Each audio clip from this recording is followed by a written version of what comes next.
कम margin से आ रहे हैं। ठीक है, सारी पार्टियां अभी जो फिलहाल रिपोर्ट सौंपी गई है उसके लिए क्रेडिट लेने की जो होड़ है वो भी मचती हुई नजर आ रही है, लेकिन कांग्रेस ने पिछड़ों के लिए, ओबीसी वर्ग के लिए क्या किया अभी तक? सवाल तो ये भी पूछा जाएगा ना।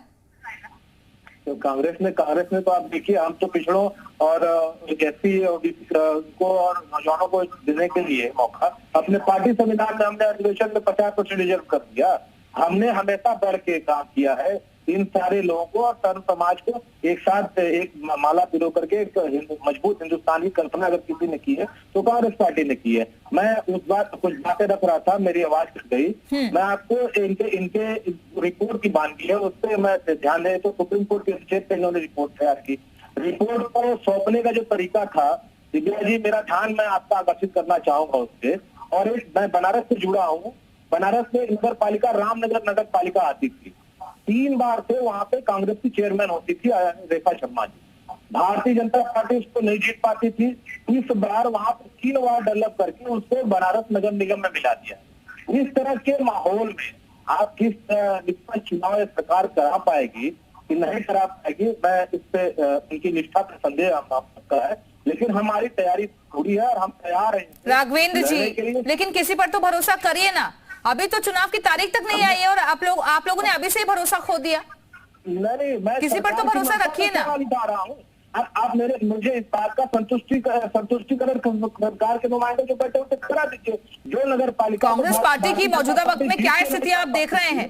कितने सारे राज्य ऐसे हैं जो आप लोगों के पास से चले गए हैं, आपकी पार्टी में आपसी फूट इतनी ज्यादा पड़ी हुई है। काम कर रही थी, जहाँ 22 वार्ड थे वहाँ 3 वार्ड बना करके उसको नगर निगम में, बनारस के नगर निगम मिला दिया। दूसरा, हम इस देश में लोकतांत्रिक सरकारें चलती हैं, जनता उनको चुनती है। रिपोर्ट सौंपने जो कमेटी गई है उसके जूते महाराज जी ने बाहर उतार दिए। अरे महाराज जी, अगर आपको संतई करनी है तो जाके गोरखपुर बैठ करके संतई करिए, देश चलाने दीजिए। जो देश के लोगों को, प्रदेश के लोगों को आगे ला पाए उनके लिए काम करने दीजिए। अब आप देखिए आयोग को फोटो देखिए जो ट्वीट किया है, योगी जी ने भी ट्वीट किया, आपने भी देखा होगा, उत्तर प्रदेश सरकार की तरफ से उसको ट्वीट किया गया है। वो अधिकारी जिन्होंने रिपोर्ट तैयार की, मैं उनकी सराहना करता हूं कि उनको समय ज्यादा मिला था और उन्होंने कहा था जब उनको रिपोर्ट सौंपी गई थी बनाने के लिए, तो उन्होंने कहा था कि 6 महीने का काम है लेकिन हम इसको जल्द से जल्द, तो मैं सराहना करता हूं कि चलिए उन्होंने जल्द से जल्द रिपोर्ट तैयार की। तो क्या ये एक देश में लोकशाही चल रही है कि अधिकारी जूते चप्पल बाहर उतार करके दरबार में? ठीक है, जो आप सवाल उठा रहे हैं मैं कोशिश करूंगी कि बीजेपी की तरफ से हमारे साथ अगर कोई जुड़े तो उस पर मैं सवाल का रिएक्शन लूं उनसे। शहर की सरकार के लिए एक बार फिर से राजनीतिक दलों ने कवायद करना शुरू कर दिया है। सवाल यही है कि निकायकरण रिपोर्ट से बदलेगा क्या समीकरण? ये हम इसलिए कह रहे हैं क्योंकि ओबीसी आयोग ने अपनी रिपोर्ट सौंप दी है और कैबिनेट की मंजूरी भी मिल चुकी है। हालांकि अभी तारीखों का ऐलान नहीं हुआ है, लेकिन संभावना जाहिर की जा रही है कि अप्रैल में चुनाव हो सकते हैं। इसी मुद्दे पर चर्चा करने के लिए खास मेहमान लगातार हमारे साथ बने हुए, एक बार फिर से उनका तारुफ आपसे करवाते हैं। एस सिंह साहब बीजेपी प्रवक्ता हमारे साथ जुड़ गए हैं। इसके अलावा डॉक्टर अभिषेक राय समाजवादी पार्टी के प्रवक्ता हमारे साथ जुड़े हुए हैं। राघवेंद्र चौबे जी कांग्रेस प्रवक्ता हमारे साथ मौजूद हैं और रुद्र प्रताप दुबे जी राजनीतिक विशेषज्ञ के तौर पर हमारे साथ जुड़े हुए हैं। बहुत बहुत स्वागत है एक बार फिर से आप सभी का। लेकिन चर्चा की शुरुआत सिंह साहब मैं अब आपके साथ करना चाहूंगी क्योंकि ब्रेक पर जाने से पहले राघवेंद्र चौबे जी बहुत तरीके के आरोप आप लोगों पर लगा रहे थे कि ये रिपोर्ट भी तैयार हुई है तो कहीं ना कहीं इस पर भी सरकार का दबाव रहा होगा, और दूसरा ये कि शहर में तो सरकार मजबूत है, लेकिन समाजवादी पार्टी कह रही है कि जो चुनाव इतने लंबे वक्त तक टले उसकी वजह आप लोग हैं। देखिए, जो जैसा रहता है, जैसा सुना किया रहता है अपने कालखंड में, निश्चित तौर पे उसको ऐसे ही स्वप्न आते हैं। लेकिन भारतीय जनता पार्टी की जो सरकार है, जनता की सरकार है, पारदर्शी और ईमानदार सरकार है, उसने एक और सफलता हासिल की। जो 6 महीने में सर्वे रिपोर्ट सबमिट करना था, हमें उससे पहले चरणबद्ध तरीके से 75 जिले का सर्वे करा के उस रिपोर्ट को प्रस्तुत करते हुए सरकार ने अपनी जवाबदेही को स्पष्ट कर दिया। इस संविधान को मानने वाली सरकार है, हम जनता की सरकार है। मुझे लगता है कि जो पहलवान, मजबूत पहलवान होता है, वो किसी भी समय कोई भी अगर उससे युद्ध में उतर जाए तो उसको सफलता मिलती, क्योंकि वो तैयारियों से मुकम्मल जवाब देता रहता है। राघवेल जी की बात रही तो अभी ये लोग एक दस्तखत करने में लगे हैं, कहा जाता है चोर चोर मौत जाओ भाई।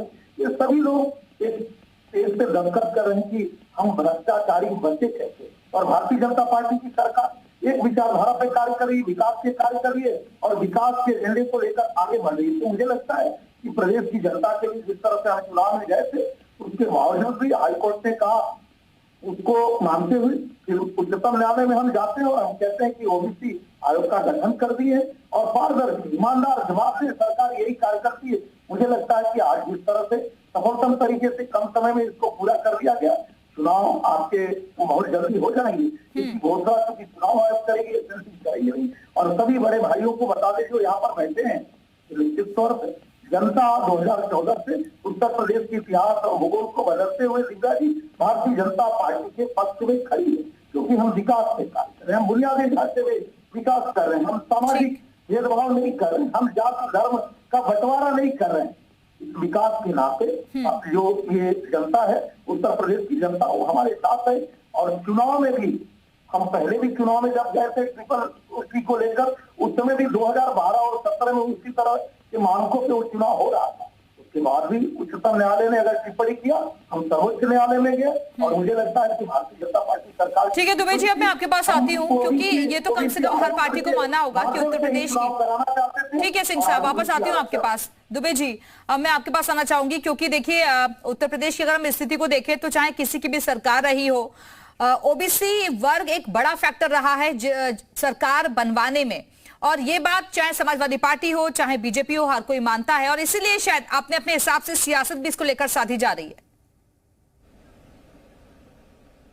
निश्चित तौर पे दिव्या जी, अगर आप इस बार विधानसभा सत्र में होने वाली, बजट सत्र में होने वाली चर्चाओं को उठा लें तो आप देखिए किस तरीके के हमले किए गए। विपक्ष ने कहा कि मेरे घर में गंगा जल से धुलवाया गया, उन्होंने बात की जातिगत जनगणना की। तो उसके जवाब में जब मुख्यमंत्री जी खड़े होते हैं तो बताते हैं कि जो प्रयागराज में हत्याकांड हुआ उसमें जो मारा गया उसका नाम उमेश पाल था, जो उसका गनर था उसका नाम संदीप निषाद था, क्या वो किसी जात के नहीं थे? तो निश्चित तौर पे ये जो दोनों पक्ष और विपक्ष दिखाई पड़ रहे हैं उत्तर प्रदेश में, वो पूरी तरीके से ओबीसी सेंट्रिक राजनीति कर रहे हैं, उसी पे आगे बढ़ रहे हैं। यहां पे बड़ी बात है कांग्रेस की देखने की, जो कि कांग्रेस के प्रवक्ता हम लोग के साथ हैं। तो आप देखिए कांग्रेस की हालत क्या हो रखी है। कई जगहों पे प्रदेश की कार्यकारिणी भी पूरी बनी नहीं, कई जिले में कार्यकारिणी बन नहीं पाई है। अभी जो विधानसभा गया उसमें 387 उम्मीदवारों की जमानत जब्त हुई थी। उन्होंने नया जरूर प्रदेश अध्यक्ष लेके आए, एससी समाज से लेके आए, लेकिन वो उसको भी भुना नहीं पा रहे हैं। वो क्या कर रहे हैं सामने नहीं आ रहा, लोगों तक पहुंच नहीं पा रहा। तो मुझे लग रहा है एक जो सबसे पुराना दल है और खासकर जिसको होना चाहिए था उत्तर प्रदेश में, हिंदी पट्टी के राज्यों में सबसे सशक्त राज्य उत्तर प्रदेश, वहां पे उसकी लाचारगी, उसकी बेचारगी जरूर विपक्ष को कमजोर करती है। ठीक है राघवेंद्र चौबे जी, सुना आपने दुबे जी क्या कह रहे हैं कि भाई इतनी पुरानी पार्टी, इतनी मजबूत पार्टी रही है आप लोगों की, लेकिन जो तैयारियां दिखनी चाहिए जमीन पर वो दिख नहीं रही हैं। उल्टा आप लोगों के पास से लोग जा रहे हैं छोड़ छोड़ के। देखिए जाना आना है, वो आना जाना क्रम बना रहेगा, वो हर जगह चलता है।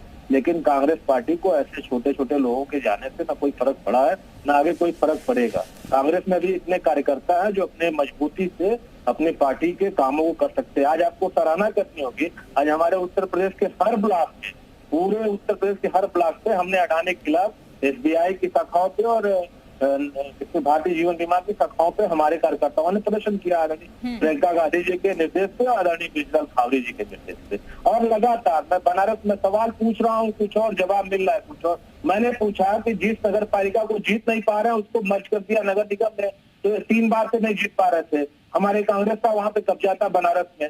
हम यहाँ 2 नगर पालिका है, गंगापुर, वहाँ कांग्रेस का चेयरमैन है, और ये कांग्रेस की बेचारगी पे लोग बाहर है। कांग्रेस कभी बेचारी नहीं रही। जिस दिन प्रदेश में कांग्रेस बेचारी हो जाएगी, आम जनता की रहनुमाई इस देश में बंद हो जाएगी। मैं बहुत जिम्मेदारी से कह रहा हूँ आपको, ये लोग अपनी चिंता करें। अभी ये लोग जैसे एक अपने बनारस में कहावत है कि दिल्ली के भाग से छीका फूटा हुआ है, उसका आनंद ले और ले रहा है। आपने कहा कि इन्होंने आयोग ने 75 जिले का दौरा किया, बनारस में भी दौरा हुआ था। आए भारतीय जनता पार्टी के वर्तमान मेयर से मिल करके चले गए। तो मैं तो सीधे सीधे हमारी सरकार एक करती है कि संसाधनों से एक कार्य है। हमारी सरकार आपकी तरह जनता विकास के संविधान को मानते हैं।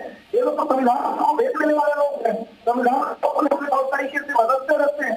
जब ये बचते हैं तो संविधान में भी बंटवारा देते हैं।